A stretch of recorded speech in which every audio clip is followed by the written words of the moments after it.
Hi guys, this is our second interview from the series Careers Interviews with Russian-speaking moms who are very busy in their Australian jobs here. And Helen Beck is our new guest today. And again, I've got somebody in the job that I have no idea about. So out of my depth, giving the reins to you. Helen, could you tell us what you do? Of course. Hello. Thanks for having me. So, yes, I have been in the IT project management for 25 years. It's actually 25 years in January, so 24 and a half. I did receive an education in this country, so probably makes it relevant for the audience as well. I did not start as IT project manager. In my experience, it's very seldom when you actually start as IT project manager. You usually start as somebody else in IT. So I personally started as a graduate. I have completed my Bachelor of Commerce, specializing in finance and information systems from University of New South Wales, and then got into the graduate intake program run by Westpac Corporation, which is one of the largest banks in Australia. And I've got into the IT. So I did the double major at uni with exactly the same purpose of having the broader spectrum of coverage in terms of getting a first job. And I wanted a job in IT, and I ended up having a job in IT in financial sector, which is ideal because my specialization was finance and information systems. So that helped. So you have some kind of finance knowledge, but you actually specialize in IT. So that's one point I wanted to make. I think that's worth considering, doing the double degree when you actually looking at your studying options, so that widens your horizons and opportunities afterwards. So from there, I started as a developer, right? I was writing in a COBOL program. Some of you probably may not even heard of what it is. It's a language that is currently used for mainframe mostly. I started as that and then progressed from there. So at a certain point, and that was probably after 5 years or so, when you kind of grow from the developer into the tech lead position, at the time you start picking up the project management aspects for smaller projects. And you actually guide the team of developers and what to do, and that kind of brings you in there. I did have a theoretical knowledge because some of the projects that I did as part of my degree was particularly directed at project management. So you have a theoretical base on which to actually start, but then the practical experience is everything. And at the point where there was a division of labor, so that there was no longer an opportunity to do both. You could not be technical specialist and a project management specialist at the same time. So I had to choose, and somebody convinced me that I'm a better manager than I am a tech lead. Sometimes I wonder if that's true, but anyway, and from there I started kind of going more into the project management. So as I said, my degree, I don't think there is a degree, well, at least I'm not aware of, there's actually says project management only, full stop, right? So my degree was broader. It was finance and information systems. I started as a technical person, and then I developed into the IT project management. From there, there's other things that are available. People choose, it's similar to the accounting. You have your basic degree, and then you actually do improvements on the qualifications. You can get professional certifications. So this is the same thing. With the project management, you can get certifications depending on what the organization you're aiming for is practicing. So there's Prince2, there's the Agile practitioners, there's plenty of PMI. So this is the add-on. This is after you get your basic degrees, and some organizations actually like it when you have professional certifications, others don't care. So it's really not something that you jump into straight away. This is something that you'll decide on when you're already in the industry and you're actually considering your future career path. So what I see also from experience is that I've actually been hiring in the last few months quite intensively, and project managers as well, that everybody's looking for experienced people, obviously. right? And if you actually want to start, and this is your first job, so usually you can actually start as a project coordinator, right? So this is very junior entry position into the project management. So the project coordinator typically works with the more senior project manager and assisting with everything. So you need to learn the aspects of the scheduling and the budgeting and the resource planning and all of these things that come along with the project management.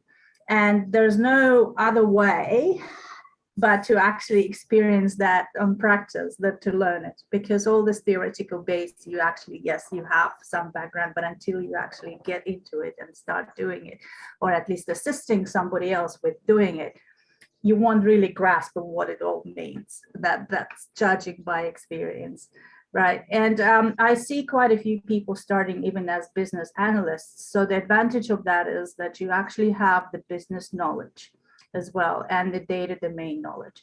And that actually is extremely helpful as well. And then you progress into the specific aspects of project management. The tools that we're dealing with are not that hard to manage. The typical tools, like if you're good with Excel, if you're good with PowerPoint, because communication is 85% of what project manager does. And if you're good with the Microsoft Project Manager, that's the other tool which assists with the scheduling. So, and then depending on what organization currently practices, is a Jira or Confluence, which is not specific to project management, is actually used by quite a few other IT professions. But these are, I would say this is the basic suite of tools that is necessary for the project management, and none of them are particularly difficult or particularly hard to actually acquire knowledge of.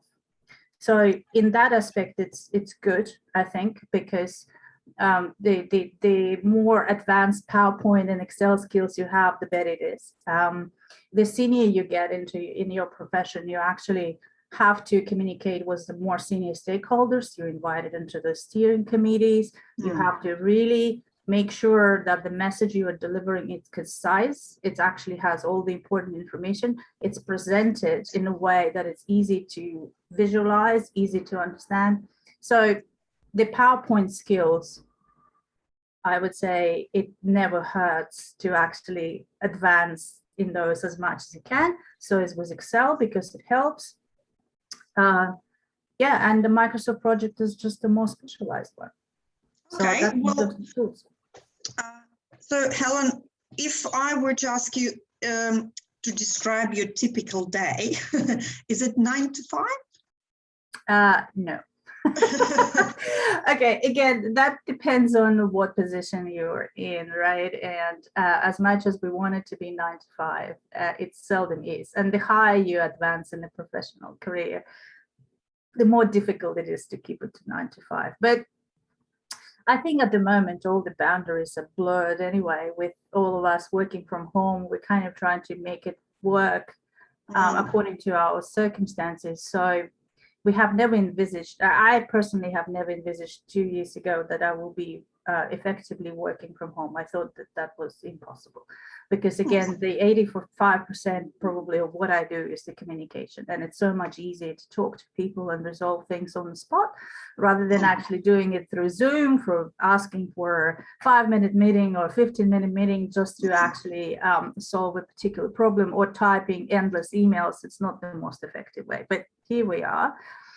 And so the higher you are, the more complex and larger projects that you handle, the more responsibility there is. And there's always stuff that falls outside. You need to be in so many meetings during the day that it takes away time from actually thinking, from doing the analysis of where we are, from answering emails. So that all still piled up somewhere, and you need to catch up. So yes, to expect that it's going to be 9 to 5, it's probably possible at the entry level. I would say it's almost impossible at the higher level in the project management. But it's not unreasonable either. I think as a professional, you just need to realize that there's certain things that have to be done, and then you just manage your time. in the way you do it. So what is it like for a mum, a busy mum of 2 school kids, to manage a senior position like yours and everything else that happens in your life? How do you do it? How do I not do it? That's the question. Well, I think, again, I don't think it's a specific to project management. I think it doesn't matter what your profession is. I think if you have a busy work life and you have kids and the husband and the household to run, it's always a big thing. Maybe the project managers theoretically have an advantage because you can actually do a plan of your life outside work as well.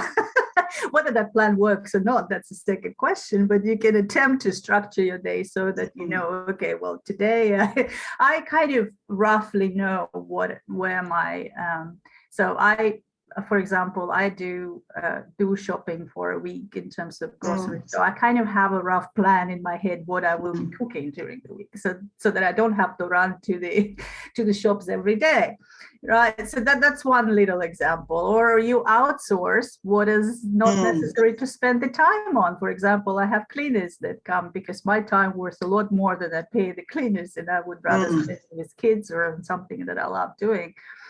But again, is it typical for a project manager? No, I think it's typical for any working mom who works full time and have kids and busy life. So yes. The question I've got: can you afford to turn off your phone on Friday night and turn it back on Monday morning? I absolutely do. And you actually have to make a conscious decision. And in fact, with the COVID, and I'm in Sydney, so we're in lockdown, we have been for a month. It's very clear. So what I do is I said officially to everyone that between 12 and 1 o'clock, I'm actually not participating in any meetings. I'm not answering any calls, because this is the time in the middle of the day when I have to reconnect to what kids are doing, fixing the lunch, and actually, saying a few words with my husband and the kids and etc. So you actually set your boundaries very clearly. A lot of my colleagues say, well, I cannot start working until 9:30 because they have to set the kids up if the kids are younger in the morning for the homeschooling, whatever it is. I think it's all fine. You just set your boundaries, you make sure that people are aware of those boundaries. And as long as you're polite and you kind of say, look, this is how it is, I will catch up with whatever I need to catch up in some other time, and I will get back to you in a reasonable time frame. Then people now accepting the fact that we have to balance our lives. And one of the things is you absolutely must switch off. And I very, very seldom, I mean, there are times when there's implementation and everyone is like, the team is working weekend and you're an escalation manager, for example. So you are checking your phone and you are on the phone if there's something goes wrong. But that happens every so often. It doesn't happen all the time. And on the weekends when I don't have implementation, I absolutely switch off. I close my work computer and I don't pick up work phone. Because it's stressful enough as it is during the weekend. You don't want that to propagate into your weekend. Have to have a mental space where you can think about something else. So, Helen, for a young female who is in year 12, thinking of pursuing a corporate career in the world of IT and project management in a big city like Sydney, what soft skills are required for a job like that? Absolutely. Yes. So the communication is the communication skills is the key. I think the more clear you are in your comms and a certain level of energy, I find that the more, I don't know, you can either call it charisma or you can call it like when somebody energetic comes in and the way they communicate, it actually gets people going. It's just, provides the fuel because some of the projects, especially when they're very complex and multi-year projects, they drag on and on and on, and it's very hard to maintain focus. It's very hard to maintain. So this is what is required of a good project manager, to maintain focus, to direct people to what is more important at any point of time, right? And I feel that this is one of the advantages of the profession, because people look up to you, you inspire people, to do stuff, and when it's executed correctly, and even it's you achieve the business outcome, you actually feel that satisfaction that, yes, I have achieved something that is actually meaningful, that produces the results that save money to the company or provide better customer service at the end, or better application, depending on what you're actually doing. So this is the one of the good things that come out of your efforts, that you see the results that you have helped to achieve, right? Yes. On the other hand, the level of stress and the level of politics, the higher you progress, the more complex and more lengthy projects you actually take on. Unfortunately, at least in the corporate world, that is the case. You have to kind of get a bit smarter in terms of dealing with politics, whether you like it personally or not. It just has to be so. Yes, and basically have to just deal with complexity and the level of stress. So this is probably a disadvantage of the profession that I can't see any escape from, to be honest. It's just when they say, when you can't change the circumstances, change your attitude towards them. That comes with age. Perhaps. Maybe a bit harder for younger people than us, because we have perspective and they haven't developed that yet. Actually, but when you're younger, you don't jump into those complex beasts straight away. It's very seldom, right? So you actually have the stepping stones to actually get to the point while acquiring the wisdom that comes with age as well. Yeah, but, a few bumps on the road. Yeah, in the days when I started, there were not so many startups. Like now we have, the corporate career was probably the most prominent kind of path if you want to be in IT and in the project management. But I think nowadays there's a lot more opportunities, because there's a lot of startups, there's a lot of, smaller enterprises, a lot more than I think when it was 25 years ago when I've started, right? And which probably is a bit better in terms of not having a flatter structure, not so hierarchical as in big corporations, and as a result maybe a bit less of politics and stuff.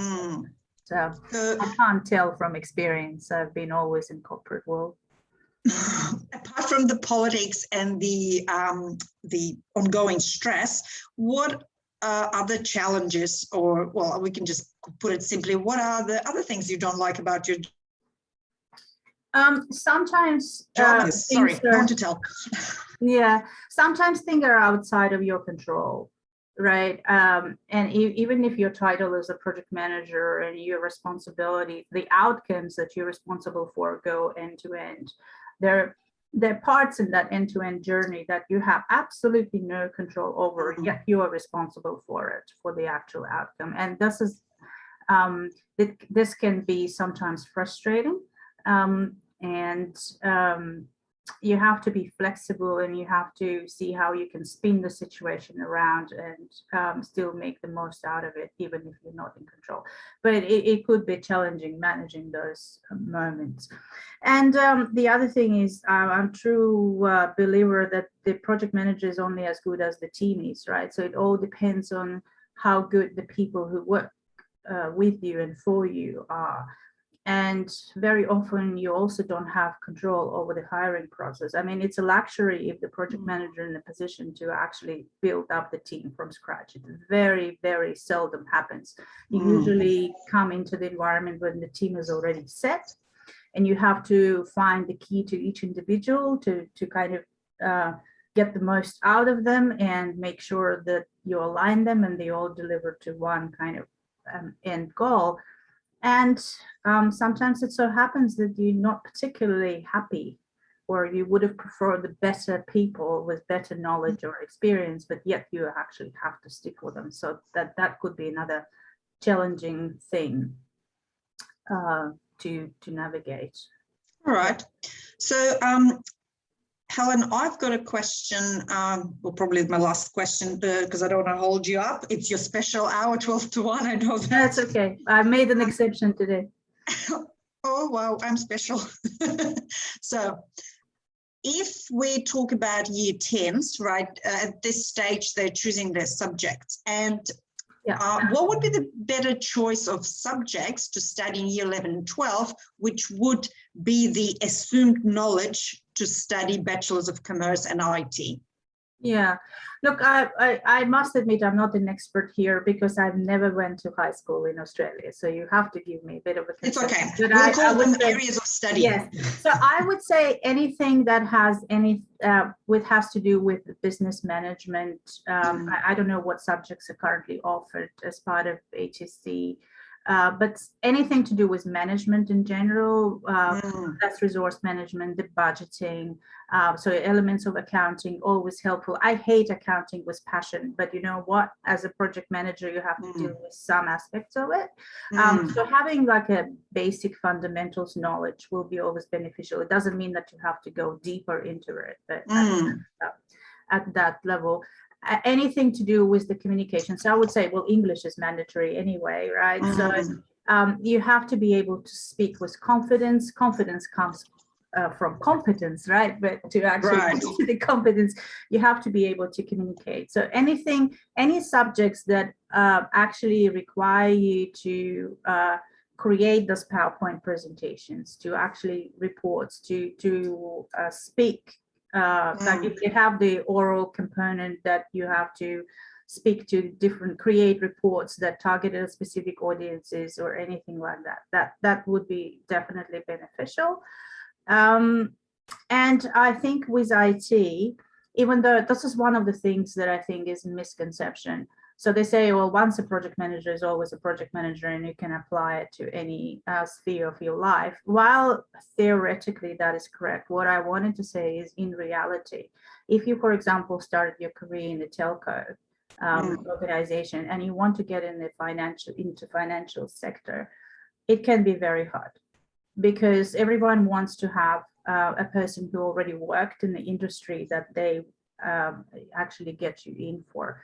Because there are so many specifics that are actually applicable to each industry that to have a relevant experience, even if it's not with the same organization, but you know, if you worked for another bank, you will have an idea what the regulatory requirements are and the actual setup and how the banks usually do stuff, because we have so much regulation in financial sector, for example, in Australia, that compared to the other industry could be completely different setup.